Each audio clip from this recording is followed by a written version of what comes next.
Paano nga ba ma-recover or ma-unlock pa itong GCash account na temporarily suspended or naka-on hold? By the way, kung first time mo sa channel na to and gusto mo pa ng mga online tutorial videos katulad nito, please click the subscribe button. Previously, meron tayong ginawang video na pinakita natin kung paano nga ba mag-request ng suspension ng account. Lalo kung nawala pala yung phone or yung SIM card na ginagamit natin para sa GCash account na yun. Ang pinaka dapat gawin kung sakaling nawawala nga yung phone ay i-lock mo na ito para nga naman hindi magamit ng ibang tao for unauthorized transaction. Pag ginamit nyo yung phone ng ibang tao na mapagkakatiwalaan ninyo, click nyo lang yung help center and then lost SIM phone. From here, pwede na mag-report kay Gigi na i-suspend temporarily or i-lock yung account muna. And in this video, ang gagawin na natin ay ipapa-unlock or i-recover na natin yung account.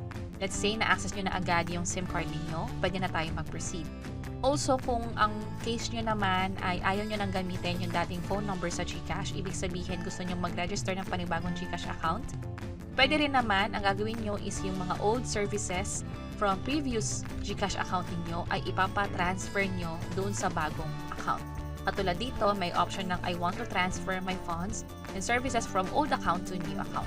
Kapag ito yung pinili ninyo, kailangan meron muna kayong GCash fully verified account para ma-transfer na yung mga services.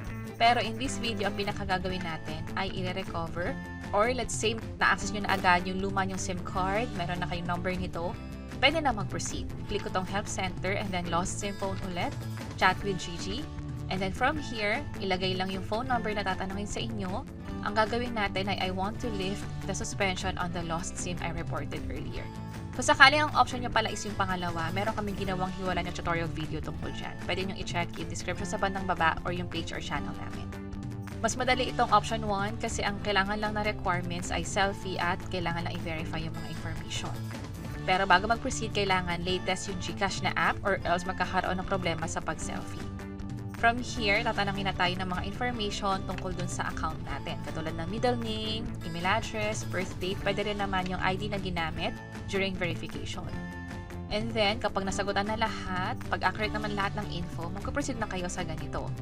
May mga pagkakataon na baka mamaya makalimutan nyo or magkakaroon ng spelling error dito. Ang gagawin nyo ay sagutan nyo na lang ulit, tatanungin ulit kayo ng GCash kapag nalaman niyang hindi nagmamatch yung info.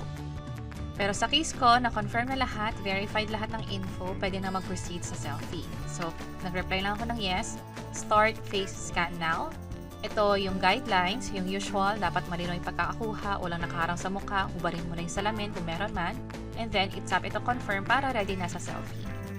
Kapag okay na sa selfie, may pagkakataon na walang error message pero hindi nag-proceed. So, sa akin, nakailang ulit ako, 3 beses yata.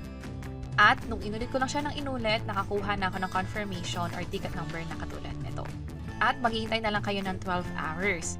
Sa paghihintay, hintayin nyo lang yung email na ipapadala sa inyo ng GCash and then from there, pwede nang mag-login sa GCash account ninyo with your MPIN and then pwede nyo rin i-set up yung biometrics natin. And that's it. Sana nakatulong tong video na to. Kung oo, pakiclick ang like button at para sa iba't ibang mga tutorial videos, pwede nyo i-check ito nasa baba. Sana makatulong. See you sa next videos!